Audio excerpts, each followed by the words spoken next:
Greetings, beloved, and welcome to this edition of Sitting with the Sister Minister.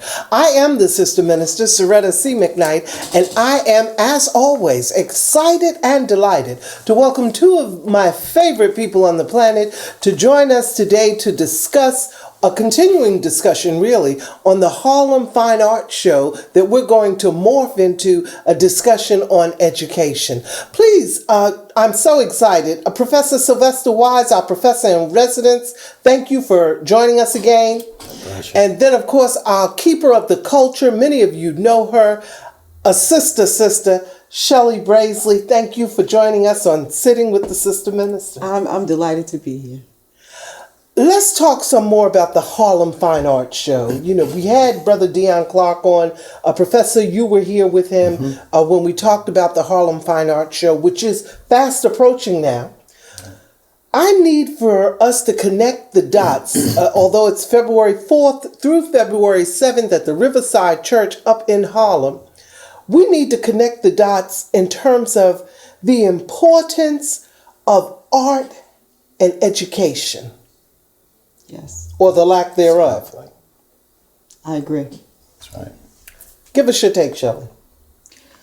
Well, I think it's absolutely essential that our children are exposed to who they are through the arts. We are a hands-on people. You know, we're touchy-feely. We love the colors. We love the vibrant moves. That's just who we are. Right. And so it helps our children if you add that art component in with the math and the science. We are math, we are science, we are English, we are all those things, but there's a void without that art connection. It's an expression of how those who are depicting whatever the experience is on the canvas, whatever the media is that they are using, it's a voice that is absent.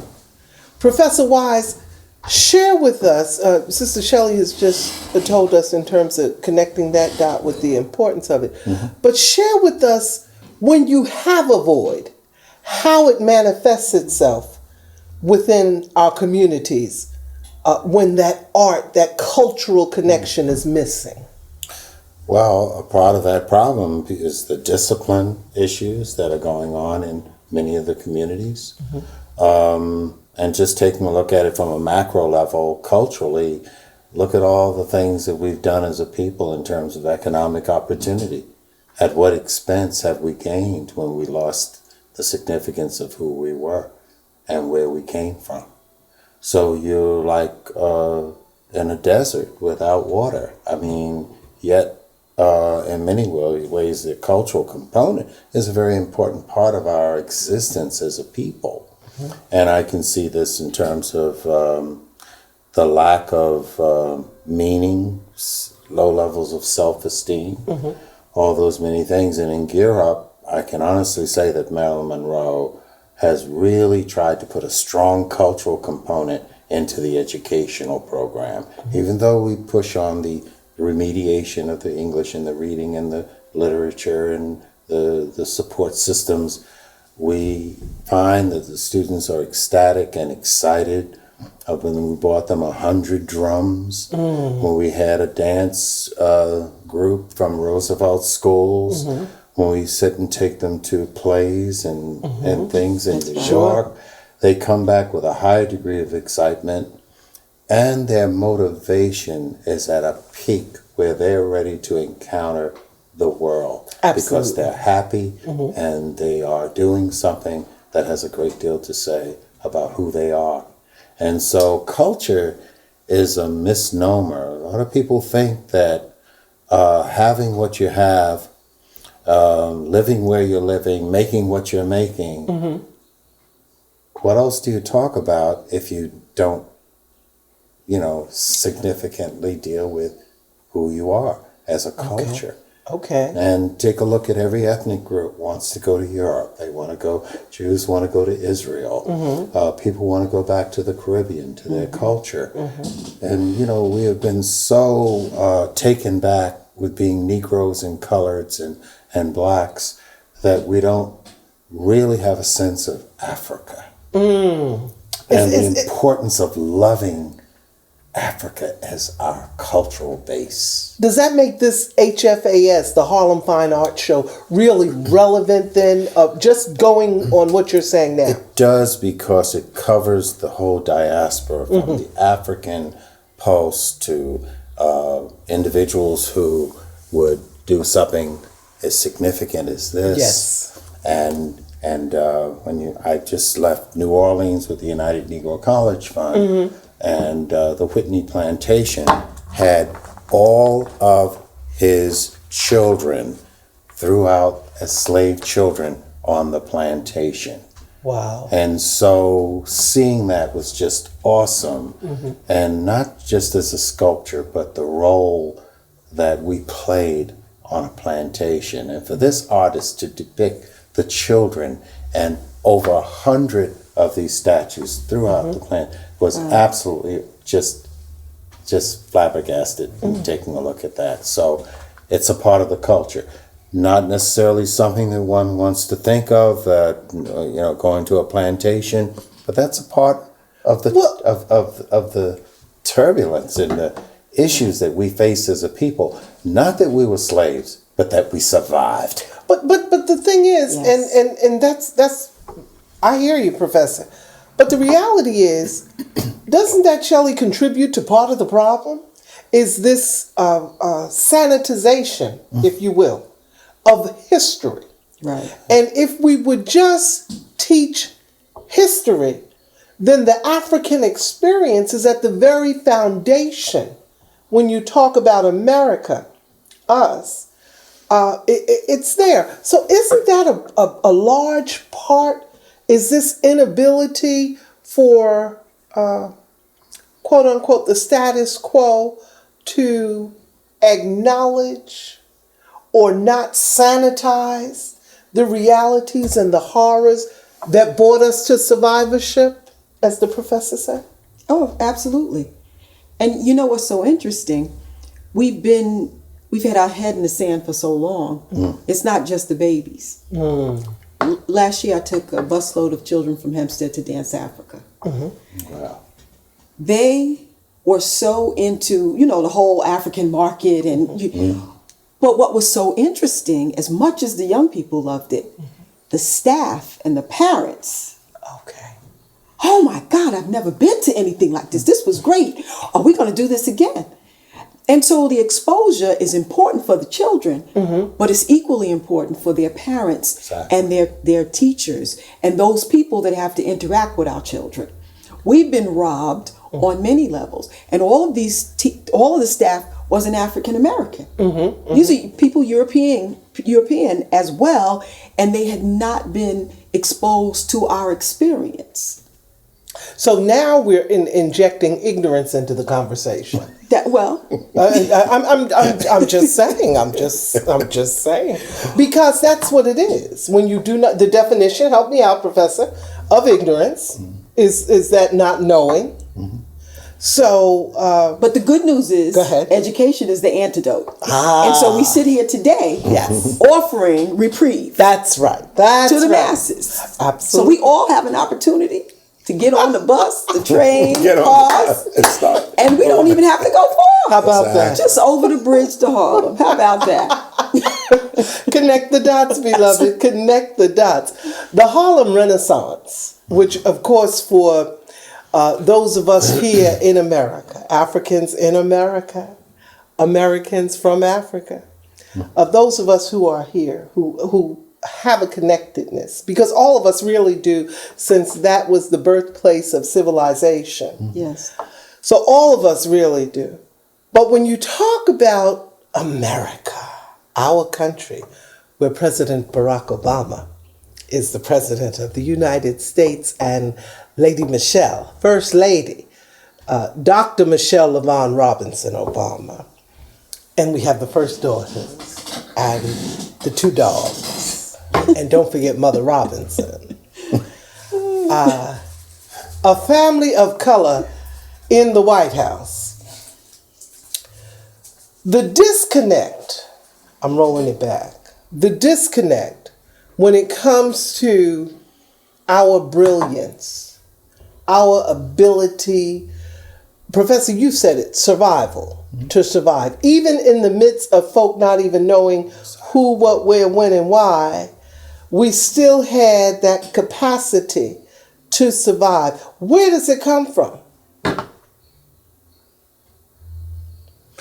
Well, mainstream people call us people of soul. And I find it very odd that white folks who have defined us by their definition of oppression, that we can't seem to identify it within ourselves, that we have that soul. And a part of it is understanding that that gift comes from a spirit world that can penetrate the greatest capitalistic system in economics, and that we can have nothing and still feel something and be a part of things. And for example, my moving to Harlem and dealing with the Schomburg and dealing with the culture, I can honestly say, I mean, I've come from a black town all my life, Hempstead, so there's no difference, just another form of Harlem. But what is happening in Harlem is the pulse of the survival level that has been functioning and dealing with for years. That I picked up as the strength of that community. Unfortunately, with gentrification, Ooh, a lot of it. and many of the things have really changed very dramatically. And people look at me when I say, thank God for the projects. Right. Because at least they won't be able to move us out of there as quickly and dealing with things, because that culture still exists. And it's one that is consistently having to reinvent itself for survival. Yes. And a part of that oppression, a level of that reinvention, has created the strength of who we are as a people to keep on keeping on. So to bring something like this, it's almost like an abstract to many folks within that community. I mean, I would love to say to you that the projects and the streets are going to be lined up to see the Harlem Fine Art Show. It's not going to be true. In many ways, there's a disconnect, as you were talking about before, between us and our people in terms of where we need to be versus where we are versus where we've come from. Do you So think we need to bring those three elements together. Bridget. Do you think to bridge that to, and I hear you, to bridge that gap, for that smoother, that connectedness, to reconnect, Yes. the churches, because you spoke spiritually, spirit world, but our faith has carried us throughout the generations. Our belief in better, God that's large and in charge. Perhaps part of the engagement can be us reaching out to our churches, especially up in Harlem. There are some wonderful, wonderful houses of worship in Harlem, and maybe we need to reconnect there as well, especially when you have a traveling art show that depicts the genius of those from the diaspora. And just for our viewing audience, Sister Shelley, please share or define diaspora for those who might not be aware of the African diaspora. Of course, the African diaspora is how we all came. We left Africa and we made stops along the way. And some of us were dropped off in different places, and some of us picked coffee beans, and some of us picked cotton. But we all were a part of the diaspora. And all roads seem to be leading to the United States. Because from each stop, we're heavily inundated, with the different points that we were dropped off. And so we're such a colorful, vibrant people. Yes. And we have different customs and different cultures, but this area where we are has become a melting pot. Some of us still don't get that we were a part of the diaspora. Sure. And some of us, even in the churches that you just spoke of, don't understand the importance of having images that reflect who you are, who your children are, the impact that has on them. You know, this holiday season, my daughter had a caramel. My odd is 25, so her friends 25 to 30 range, we're talking. And they all come in and they look around the house, and it's just, I'm going to incorporate this in my home. You know what I mean? And that's so amazing to me that in this day, our people still don't get. Home is where you are most of the time, and wherever you look, certainly the beauty of our people should be reflected in our homes. Absolutely. And so again, this is another opportunity. We get another chance. We keep getting chances, second chances. We keep getting chances, right? Over and over and over.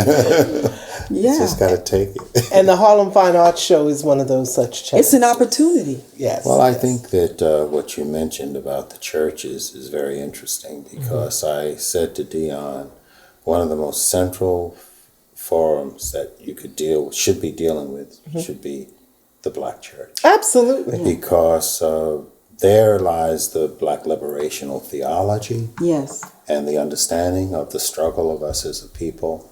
And you have that spiritual component, but most importantly, the organization as an institution that can make things happen, like busing and giving free tickets and getting those persons there and dealing with that. Every church in Harlem should have this aspect in their bulletin, for the Harlem Fine Arts Show, so that they would have Convent Avenue Day, Abyssinia Day, First Corinthian Day, and that the art show should go on for more than a weekend. It should go for at least a week. We should it's like suggest Black History that for Month. Exactly. Why do we have 1 week? Right. Right. 1 We should month. suggest that for next year moving forward, especially with the partnership. We might even be able to do some outreach leading up to. Right. Because it's a great lot idea. in 1 weekend. That's incredible. Sure. A lot of activity to push into 3 days. What I'm loving is the idea of performance art, the sacred art, the song fest, the component that has been added for Sunday at the Riverside Church as part of the Harlem Fine Arts Show. And when we come back, let's talk a little more about engagement, reinforcing or affirming, if you will, who we are as a people. And as you say so well, sister, our brilliance, our colorfulness, because I just believe we are a colorful people. We are. We are a colorful, vibrant, all the way live. I think 3D we really created. But we'll be right back. We're sitting with Sister Shelley Brazley and Professor Sylvester Wise. We're continuing our discussion on the Harlem Fine Arts Show, and we'll be right back.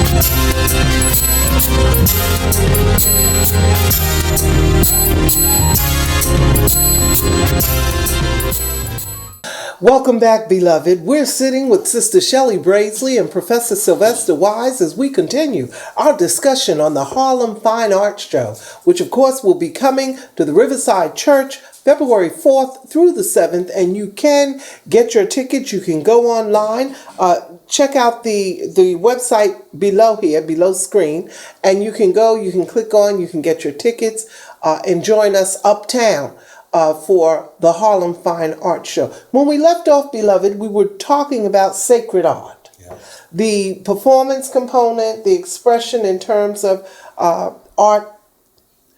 Let's talk about sacred art. that's where we put that faith or that God component or that higher being, that spirituality reflective in the presentation. Yes. Well, I think that the most important thing when you walk through a gallery, and we talked about the diaspora, you take a look at the struggle in coming out of Africa into the various points in the Western Hemisphere. I started collecting black dolls years ago, and I had gotten quite a collection, and everywhere I went, of course, being in anthropology, a doll can pick up various ephemeries of a culture, the dress, the hair, the styles, the artifacts, the jewelry. And so it's a quick way of bringing culture in one piece if you don't want to drag a great deal. But as we take a look at African and American art, there are a lot of lessons that each artist puts out for the viewer to see. So it confronts your emotions and your psyche. So you never know what's going to touch you and where it's going to get you. Okay. But there, with so many of our artists, they find a way to touch the soul of black folks. And when I think of those, I mean, a Romeo Bearden and his series of the religious pieces in the garden, especially the one John the Baptist, where Salome now is the temptress to John the Baptist. And in order to gain her freedom from the king, she delivers him the head of John the Baptist. Well, Romeo Bearden sought to make not only the king and Salome people of color, but John the Baptist was as black as this desk. And so therefore the issue of coloration becomes a real historical aspect for us to take a look at history. And the only other place that I've seen an embodiment of black figures have been the Bible from Howard University, where all the figures in the Bible, which I bought from Shelley years ago, were black. And I was just amazed, and I bought several of them and gave them to all my friends and family members. But, you know, that's just one little lesson. But that's a huge lesson. Yes, it is. Because the thing is, when we talk about sacred art, if you look at King James versions prior to, there is no one in there that looks like us. No. But if you read, and what I always was a conflict for me was that what I read and what I saw depicted, they didn't match. Right. They didn't match. If you read the description of Jesus, you would not see blonde hair and blue eyes. So that, the fact that there's a particular passage I love where it talks about out of Egypt I've called my son, when the prophet speaks about how God is going to bring Jesus forth. And when Herod went to kill the baby Jesus, Joseph picked the crew up and they went into Egypt because it was out of Egypt. And you don't go, if you're going to hide out, you're not going to go where you stand out. You're going to go where you blend in. That's right. So even though people try to act as if Egypt is not a part of Africa, it's very much Africa. Just like North Africa, they could call it Middle East or whatever they want to call it. It's still, so... Northern Africa. Hello. So when you talk about sacred art and you talk about those Bibles that depict now, reflect the language that is in there, then we find again and go back to the narrative where civilization, the cradle, was in Africa. You just got to connect the dots. Exactly. And people want to make it so difficult, but let's take that whole concept. How many Bibles? Bible's the best-selling book on the face of the planet. Now, when you start with colorization, when you start reflecting because it's also one of the most, oh my goodness, how illustrative, if you read it. And it's got all the drama in it, murder, incest, it's got everything, that a bestseller would have. But when you look at that and think about the dollars and cents that has been made off of that, now you segue it into coming out of Kwanzaa, Ujamaa. That's right. Cooperative economics. And Sister Shelley, I need for you to talk about how, in the context of adding the performance art to the sacred art concept with the Harlem Fine Arts Show, the significance and necessity for economic empowerment or Ujamaa. Cooperative economics. Well, I think the vision of a traveling fine arts show is so empowering, because the brother said they did $4 million in art sales. $4 million means that you're employing people. If a artist of African descent, wherever he winds up on the diaspora, can sell his work while he's living, he's got to have a marketing person. He's got to have people, administrative people. He has to have people that can ship the stuff out. We're talking about clear economic development. Okay. So when you invest in beautifying your home with who you are, by supporting the artists that are going to be at this fine arts show, Exactly. Right. you invest in yourself. Right. You invest in your children. We're sending our children to college in record numbers. We're doing all these things, and they get out and they have no place to work because we are not developing our businesses. We are not investing in the businesses. I work now, and you see these European businesses since 1829, and every generation, our business is starting all over again. Because we don't have generational wealth. We don't have generational wealth because we don't have generational loyalties so that our businesses will grow. And we can say, since 1829. And Sure. I think that that's key. Sure. And having a show like this, now you're bringing dancers in, and so you're supporting that. You're bringing singers in. You're supporting that. Right. And you are investing into the development of our businesses on many, many, many levels. And so culture. And culture. Yes. I mean, how you can't get it any better than that. Absolutely. Absolutely. You can't. And so I this kind of stuff really excites me. I have given, my poor children have because I've been trying to sell art to our people and books to our people and dance, you're right? Sure. And all of the arts. You haven't been trying, you have. Well, we have been doing that. You have. And you know what's so interesting? The young people that used to frequent the store, all successful. You know what I mean? Sure. The young people that went through our dance program. Sure. The discipline instilled. Absolutely. And not allowing the young ladies to come in their pajamas. You remember when that phenomenon started? Right. Couldn't do it. You got to go home and get dressed. You can't come in here like that. And pulling up, from traveling with us, Sisters in Struggle and Cheryl, and what we have demanded. That's right. We did not ask. We demanded. That's it. Because that's how we were raised. We weren't brought up. We were raised. And you had to have a sense of self-pride, because when you went out, you represent not just you, but your family.